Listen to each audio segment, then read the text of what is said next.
I'm going to confess this is a little bit surreal for me. Even without COVID, I wasn't getting out a whole lot. So in 2019, I don't believe that I did any in-person live conference events like this. So it's been probably at least 3 years.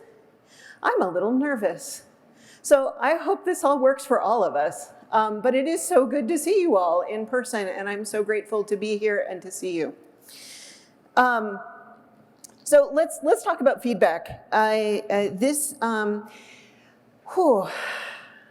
to start? Well, better just get started. This is a talk in 4 parts.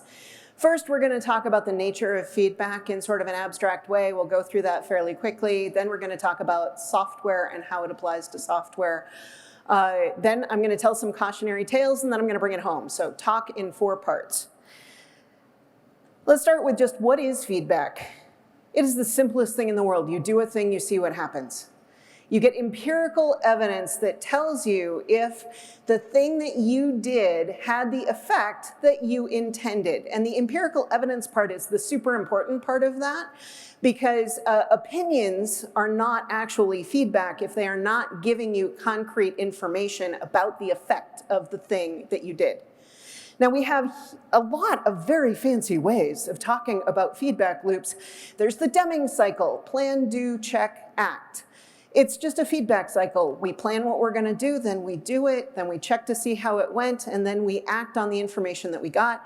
Because if you get a lot of feedback and then you do not act on it, well, that's a problem. There's the OODA loop. John Boyd gave us the OODA loop of observe, orient yourself, check, act. That's another feedback cycle. There's lean startup, build, measure, learn, build, measure, learn. And of course, the idea here is build the smallest amount possible so that you can test your hypothesis. It's basically the scientific method. We're forming a hypothesis about what the market wants or what would be successful for the outcomes that we're attempting to achieve. And then we're going to design that experiment, the cheapest experiment we possibly can. And then we're going to observe what happened when we ran that experiment. And then that's going to lead us to form our next hypothesis. So it's just all feedback. So far, so good? Sweet, let's talk about software. This is where things get a little bit complicated. Once upon a time when I gave variations of this talk, by the way, I've given this talk a lot of times. It's slightly different every time. This time, for reasons I still don't understand myself, I decided to rebuild all of the slides. So you're looking at an entirely new deck, even if it looks a little bit familiar. I will also say this is the first time I'm giving this talk presenting from Google Slides. This is not a Google ad, but I will say that the world has gotten sufficiently different that I no longer feel the need to have everything local on my computer. The internet is actually ubiquitous. Plus also the whole download work offline mode actually works. Anywho, so let's talk about every software project ever. Whether you work in an agile way and you're shipping frequently, or you work on big honkin' things that ship every 5 years. Still, yes, some of you are laughing. Hi, I'm an old. That was the way things worked. Been in the industry, wrote my first line of code in 1980. So every software project ever, at the start, you're analyzing some stuff. Now that might be an analysis phase, or that might simply be doing a little bit of user research to understand what we want to build, the problem. Really, this is about analyzing the problem that we want to solve. This is the stage at which we're forming some hypotheses. And then we're doing some design, and that might be designing a UI, it might be capital A architecture, but we're doing some design, and we're implementing. Now, notice there's this curve that I haven't talked about yet. That's the speculation curve, because at each stage, we're speculating. We are building assumptions on top of assumptions. We're speculating that we understood the problem to be solved, that when the business analysts went to gather requirements from the corporate stakeholders, that they actually understood the corporate stakeholders, that the corporate stakeholders were actually saying what their needs were, as opposed to offering solutions packaged as needs that weren't going to solve the problem that they actually had. That never happens. So we're speculating at each stage. We're speculating that our design will in fact solve the problem that we identified. We're speculating that our implementation is going to work. So at each step, we're building assumptions. And then we end up iterating. Whether you were doing waterfall or agile, you still end up iterating. You'll notice the slope of that curve is starting to come down because now we do get some empirical evidence. Then we do whatever is final testing. If you worked in a very traditional kind of way, you might have an entire QA department doing the final test cycle. If you work in a very agile way, you might be putting things onto the staging server. Whatever it is, you're doing some form of final testing, and then there's a release, and that's really when the chickens come home to roost and you find out. So this is the entire life cycle of what's happening inside that feedback cycle, from do a thing to see what happens, and that area under the curve, that's all risk. So clearly, the longer this cycle goes, the more risk we're incurring. By the way, this talk has a bunch of digressions. Here is one of them. Let's talk about Schrodinger's cat. Why on earth am I talking about Schrodinger's cat? Well, first, you may have heard of Schrodinger's cat. Let me do a quick, very quick summary. This is a thought experiment that was proposed by Schrodinger, I believe in a letter in 1935 to Einstein. I might have the details a little bit wrong. But there was the Copenhagen school of thought in quantum mechanics that said that, well, it's all probability waves, and so there's the potential to have superimposed probability waves in which two states coexist at the same time, and until there's an observation that is made, those probability waves do not collapse. And Schrodinger was trying to say, let's bring determinism back to physics. Let's take a completely absurd thought experiment that starts with one cat.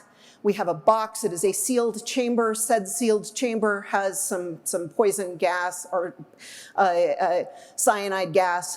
That cyanide gas will be released based on the completely random decomposing of a radioactive isotope that it has a half-life of time t. So at the end of time t, there's a 50-50 shot that said radioactive isotope has decayed. If it has decayed, the cat is dead because the hammer hit the flask and the flask has released the poison gas. But if it has not decayed, again, 50-50 shot, the cat's a little alarmed, 50-50 shot that the cat could be alive if it did not decay. So this was a thought experiment, and what he was trying to say is this is clearly absurd. I'm not a physicist, but it's my understanding that, yeah, basically the probability waves collapse at the moment of observation, and the cat is either alive or dead at that point, but until then, probability waves still exist. Why would I be telling you a story about physics? So let's talk about Schrodinger's release. Until the moment that we release, we do not know if it's alive or dead. We don't have the empirical evidence. We haven't made the observation, and the release exists in two states simultaneously, which you may have enjoyed that possibility when you go into a status meeting and there's wild optimism on one side and tremendous pessimism on another. That is an example of these probability waves being superimposed, and until we actually get empirical evidence, we don't know. So until you observe in the wild, you're speculating. Now, in theory, Agile solves all this for us. Agile made the world perfect, right? 20 years old. Yeah, thank you, Penelope. For those of you in the back, in case you couldn't hear, uproarious laughter.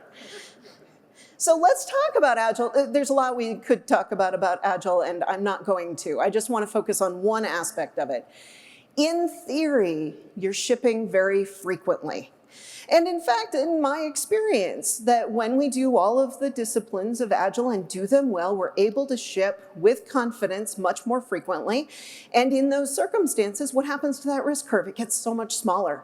So we get empirical evidence, and then we can steer. When we discover that we made invalid assumptions, we can steer towards value. We can steer away from risk. So iteration after iteration, shipping after shipping, we're able to control the risk. That is the theory of Agile. However, let's talk about the reality. Even if you work on software as a service where you have the ability to deliver multiple times a week and it goes in front of real users, there still can be a difference, a thing that we are not yet getting empirical evidence about because you're putting it behind, say, a feature flag, right? So even if you're actually delivering multiple times a week, not everybody works on software as a service. I've shipped enterprise products where we could have a notion of releasable, but we could not actually release as frequently as we could create a releasable artifact. And in those cases, you definitely have these longer periods where you're not getting the empirical evidence. And particularly in those environments, here's a thing that I've seen happen over and over and over again. Here's a theoretical line. This is how much we would like to test. That's all of the system tests, the unit tests, the performance tests, everything that we need to gather information about, because a test is a thing that gets you information about the behavior of the thing that you're producing. We theoretically want to do all of this. And unfortunately, we don't quite get there. And sometimes it's a very conscious decision. Sometimes it's a conscious decision that says it is so expensive for us to do our performance tests. It requires such a large environment that is realistic, and there is contention for that environment across multiple different projects in the same organization. Therefore, we're going to schedule that for the end. Sometimes it's a less good reason for scheduling it for the end, like the performance testing is a pain in the butt and I don't want to do it, so we'll just wait until later. Hence the whole XP mantra of if it hurts, do more of it. But in any case, there is a gap between what we actually, the information we actually get, the feedback we actually get, and the ideal state. And then what happens?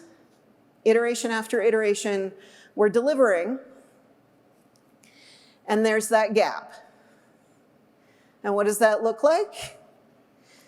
Well, that gap is speculation. We're speculating that it'll be fine. There wasn't going to be that much information to discover in that gap. Penelope, I told you I wasn't going to make it better, right? Okay. So the speculation buildup happens until we get to the final ta-da when we actually release stuff. And guess what? The area under that curve is risk, which is why it is much easier to do fragile than agile. Yeah. Okay, so, and yet, if you wait for that in the wild feedback, so I've been making this whole case that the in the wild feedback is the only valid empirical evidence that tells you whether or not what you released is any good. But if you wait for that, oh, you've waited way too long. It's way too risky. There is a very high probability. There's a wonderful, wonderful talk in here yesterday on the 737 MAX story. You end up with a 737 MAX class disaster if you wait in the wild feedback. So part of what I'm hoping that you will be thinking about is the different levels and types of feedback that you could be getting. A unit test answers a very specific type of question. As a programmer, did the code that I write do what I intended it to do? And if you have a comprehensive suite of unit tests without violating the expectations that any of the other code already had in the system, that tells you nothing at all, and I mean literally nothing, about the overall behavior of the system from the user's perspective. Long time ago, one of my consulting clients, I used to consult, one of my consulting clients brought me in for a project that was 3 years into a 3-year schedule, and they had not yet made it to formal QA, and they felt that they needed help with testing and quality, and at the time that was what I was most often brought in to do. And they said, well, but we've got all these COM objects. This was way back in the days when that was a thing. That was the old microservices. Okay, so we've got all of these COM objects and we've tested them all, so we should be fine, right? Oh, yeah, that project, by the way, I was only involved for a short period of time, but I later heard it was 5 years. The 3-year schedule ended up being 5 years because of late-breaking surprises. So there's all these different types of feedback. The CI system is giving you information about it running, presumably in the different environments or configurations that it needs to run in. You probably don't run every permutation of that locally, so you probably have a CI pipeline. There is probably somebody who is doing what I'm calling acceptance testing here, and what I mean by that is somebody who is accepting that the work represents the value that it was intended to represent. So I don't mean acceptance tests like cucumber tests. I mean like there is a, say, product manager who asked for a thing and they're saying, yes, I got what I asked for. So that's a different type of feedback. Stakeholder feedback, are we going in the right direction? User feedback is the ultimate, did we deliver the value that we intended to? And for each of these different levels of feedback, there is a different cycle time, a different natural cycle time. Your unit tests, seconds to minutes. Technically, if you're running in minutes, they probably aren't unit tests, but shh, that's seconds to minutes is not that bad. Integration systems, yeah, somebody groaned, I'm with you. But let's recognize the amount of legacy software out there and give people a pass, okay? Integration systems, CI tests, minutes to hours probably. Those acceptance tests, it probably takes hours to potentially even days before that person who is accepting the work, whether they're a product manager or they are a QA person, before they actually take a look at the thing. Stakeholder feedback can take days to weeks, and the user feedback, that can potentially take years even if you're releasing very frequently, because if you work on enterprise software, it could take years before your customer deigns to upgrade. It's a reality of life in that context. All right, so let's talk about some cautionary tales.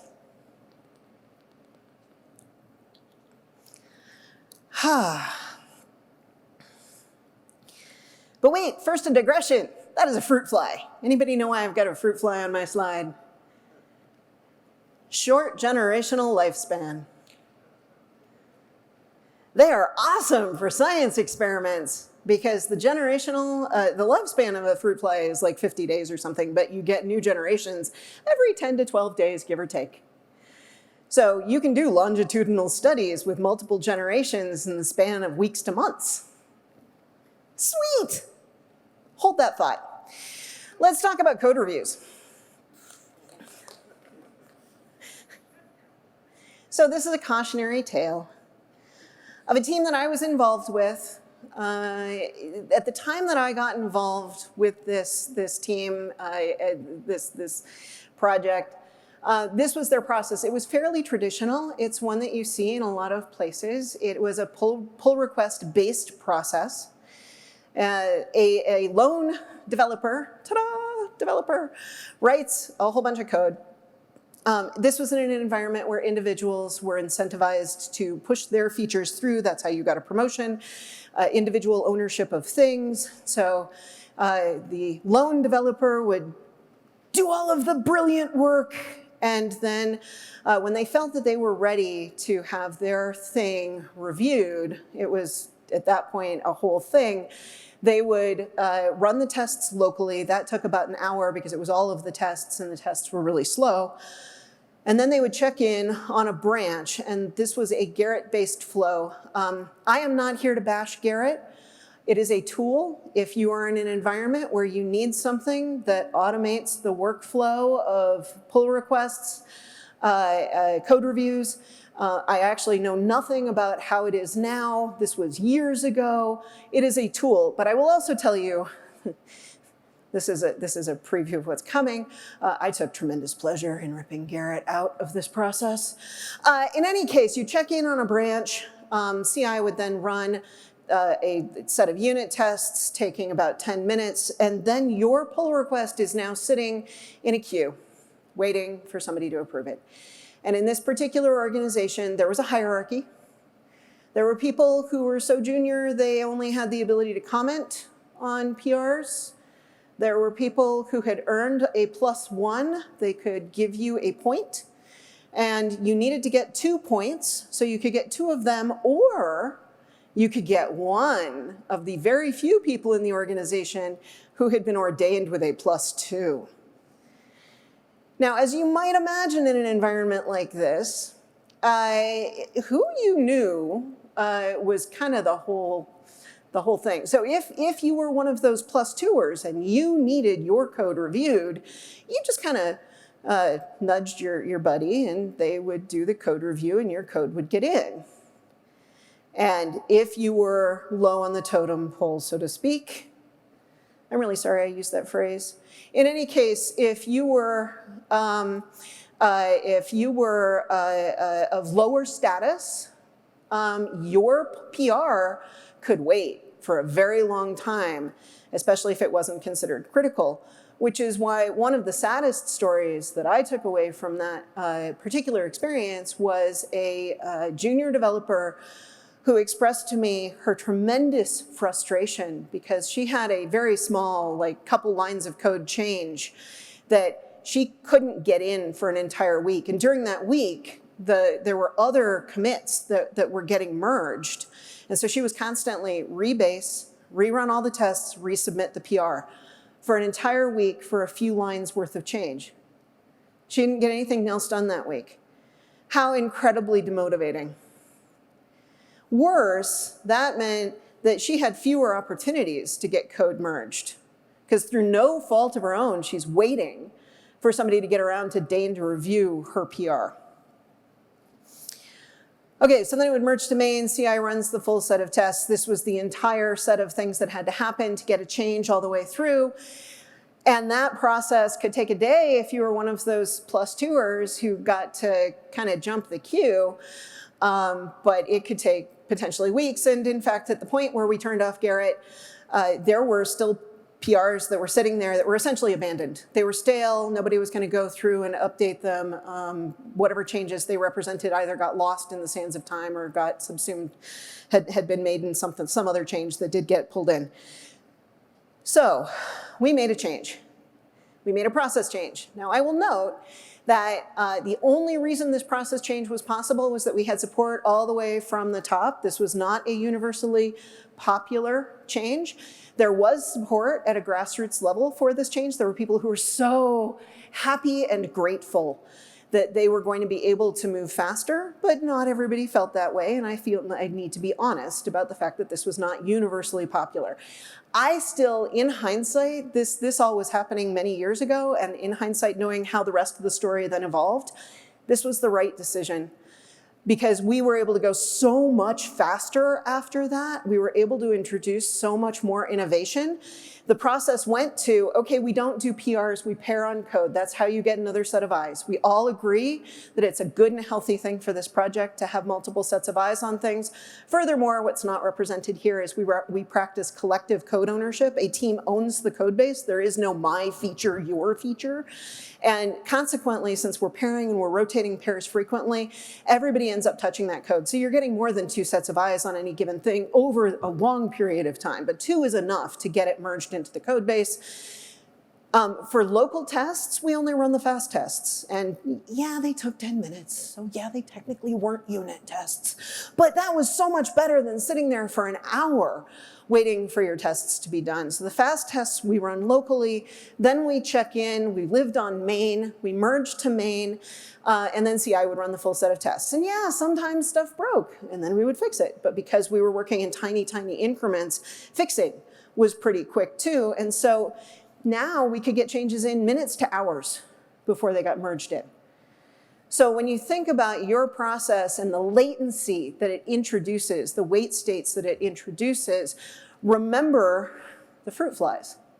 We want to be able to get so many more cycles. That's what this kind of process change can give you. Okay, now let's talk about branching strategies, batch sizes, and latency.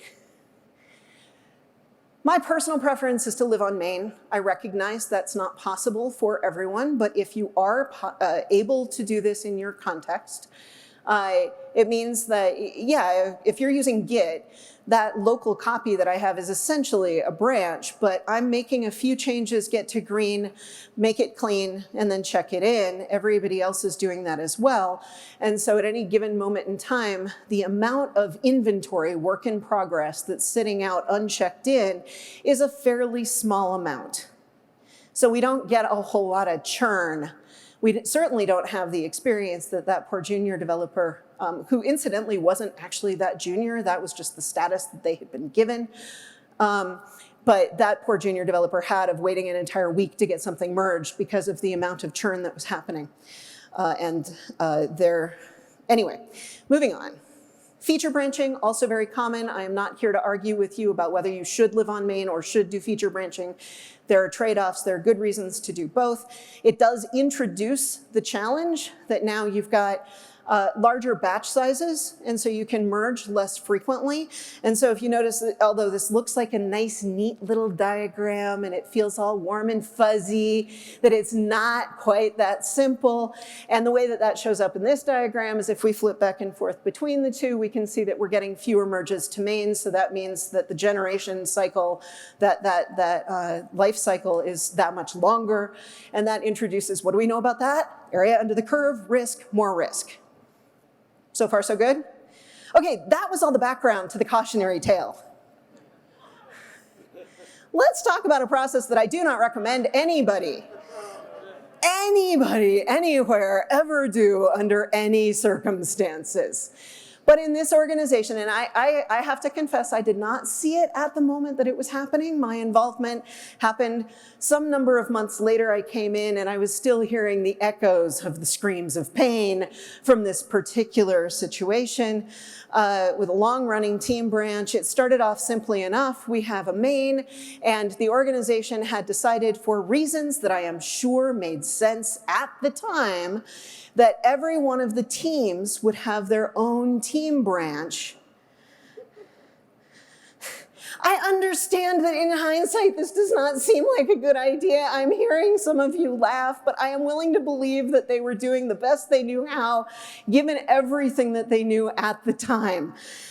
It still didn't turn out so well, but I'm getting ahead of myself. Let me go through the rest of the story.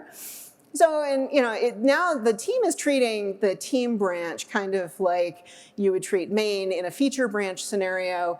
Developer A, developer B, developer C, they're all working on stuff. Developer A is working on their feature. They now merge back to the team branch, develop, and then start another feature.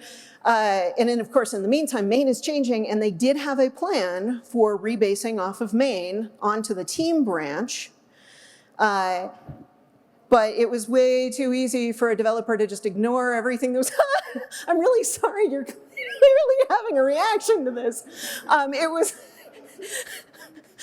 I am so sorry. Developer C tries to merge back, discovers that, of course, they have ignored the fact that the world was changing around them. And so they now have to... Okay, in the meantime, developer B has been cranking away on their feature. And the world has been moving on.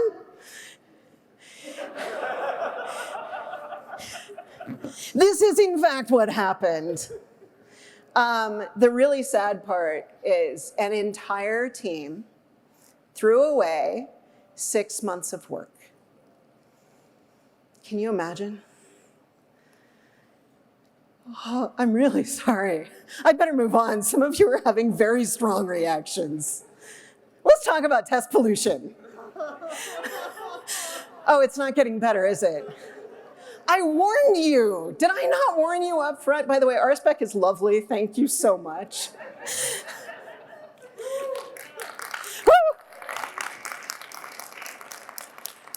The state of JavaScript testing is a different problem, which incidentally, just as an aside, my new thing is, it's not stealth, it's just I'm not quite sure what it's gonna grow up to be. It's Curious Duck Digital Laboratory. I am building a simulation game thing. It is, the back end is a pure Ruby gem, yay gems, and massive shout out to Davis Frank, who convinced me to make it a gem. And that has had massive payoff. But the front end is a Rails front end with stimulus for JavaScript, and so I spent like 6 weeks getting my mise en place for JavaScript testing.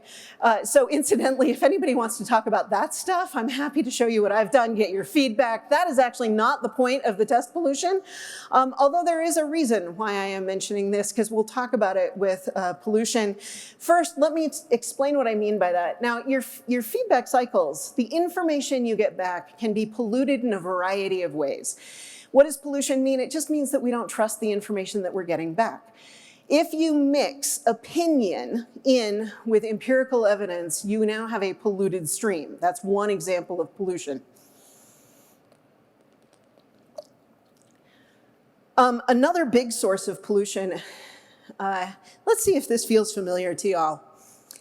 You're a new person on a project, you start doing some work, you run the tests, or the tests are running in CI, whatever, and you see failures. And you go, wait, those failures do not appear to have anything to do whatsoever with the stuff that I changed. What happened? And your new buddy, the person who's helping to onboard you, says, don't worry, that's fine, they do that. Just kick it again. And you kick it again. I hope I still have friends after this talk, because I'm watching some of y'all's faces and I'm really worried. Okay, so you kick it again, and sure enough, it's a different set of tests that are failing. And you kick it again, and you kick it again. Okay, y'all have seen this?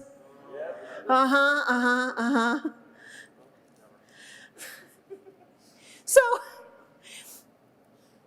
one group that I got involved with was working with a legacy system that was massively distributed and had a whole lot of threading and parallelization and very difficult to find race conditions. And they had a very long history, so long that there had historically been a very talented and skilled QA group that has built an incredibly sophisticated test harness, but because the test harness had a tendency to expose things that were both real and also not something that would be real, the developer team that did not feel any sense of ownership whatsoever over those tests or that test harness had a tendency to just discount those results until somebody went through and painstakingly did the analysis to discover whether or not that was real information.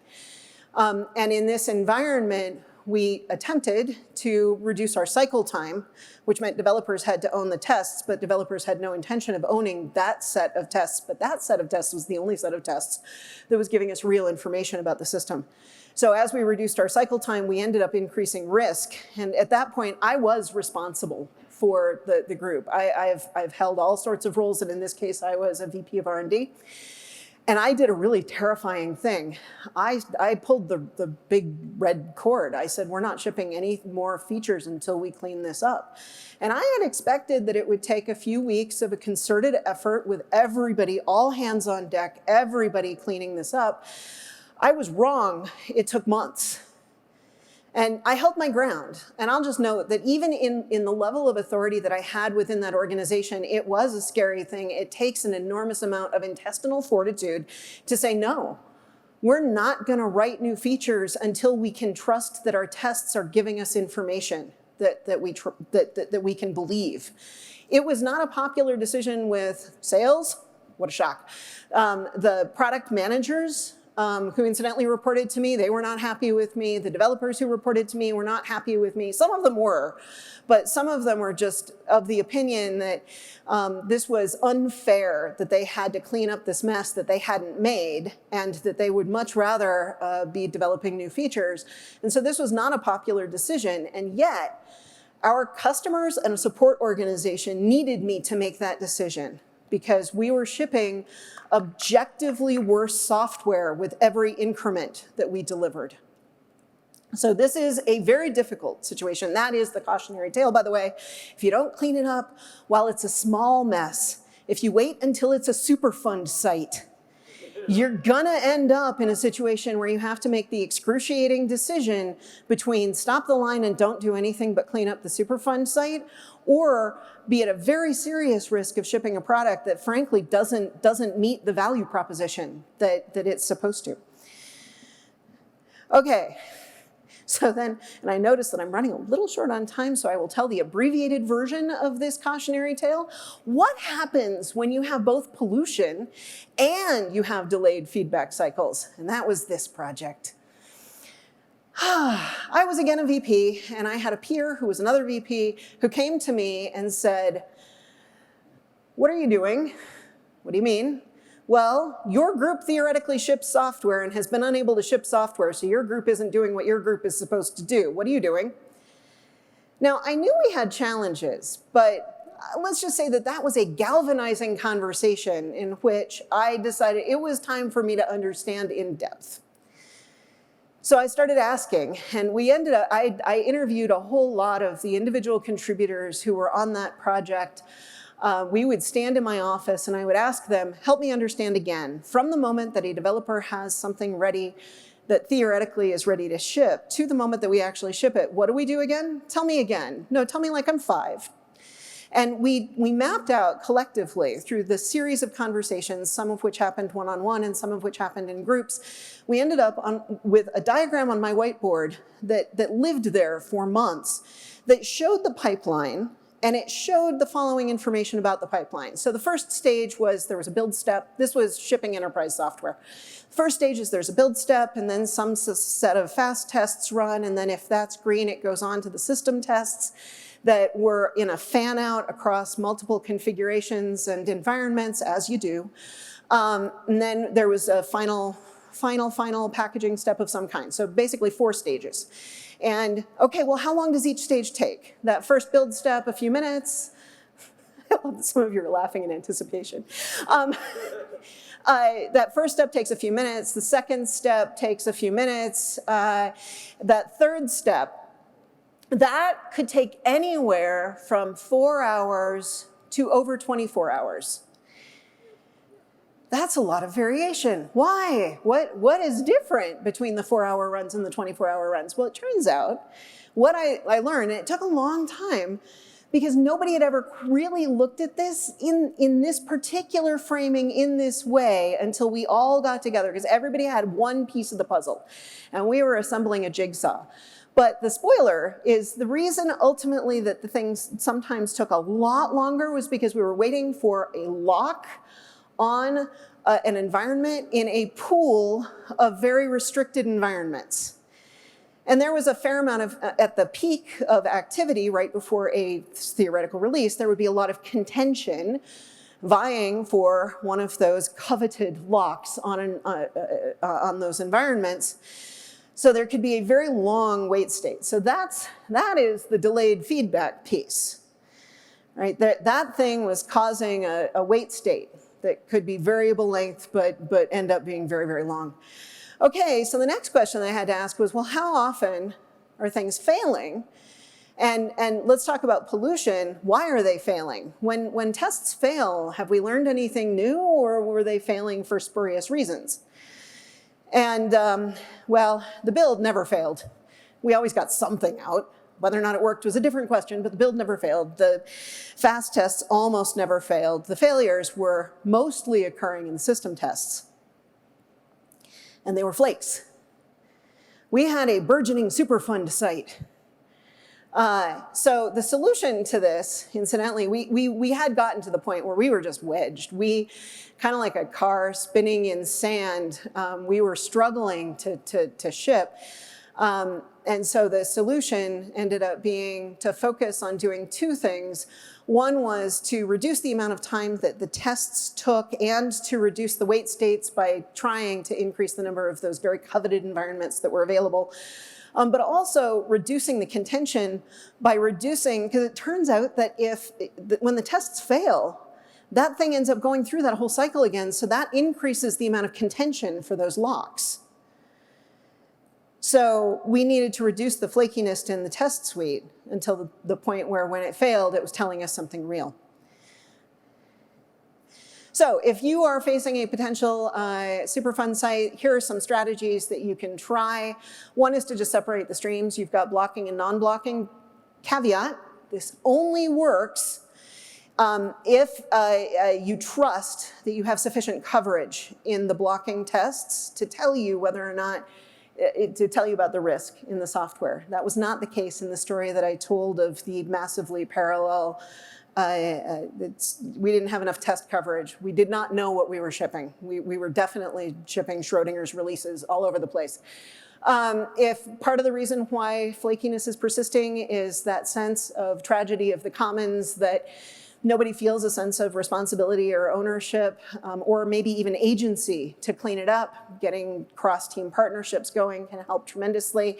And then just carving out time on a regular basis, which I recommend even for projects that don't have these problems yet. I recommend carving out time in some way, shape, or form. You may not need to do entire tidy Tuesdays or whatever you choose to do. Maybe just every time somebody finishes a feature, there's an expectation that if there are some flakes or mysteries in the code base, that's the next thing they tackle before they tackle something else. And then the other thing that I strongly recommend is reducing test execution time. Here's where I get to tell a story that, incidentally, this is for Aaron Tenderlove. Are you here? Okay, well, this is being recorded. So just so you know, this entire story is for him. Which the reason why will become apparent momentarily. So once upon a time, we were struggling with long build times, or long test times, and I was encouraging teams to think about shortening their test times. It kind of wasn't working. So I am not above bribery. At one point, I basically said, hey, tell you what, you lop an hour off of that test cycle time, and I'll bake you a pie. And the person I was talking to said, I like pie. And I said, well, it turns out I'm really good. I'm really good at making pie. These are real pies that I made. I'm pretty good at pie. So he lopped an hour off. The next day I brought him a pie. The other team members said, I like pie. And thus we formed a tradition. You lop a sufficiently large amount of time off of that very, very, very long cycle time, you get a pie. And it can be a collective pie. It doesn't have to be a heroic individual effort, but you get a pie. Because we want to reduce the time in our pipelines.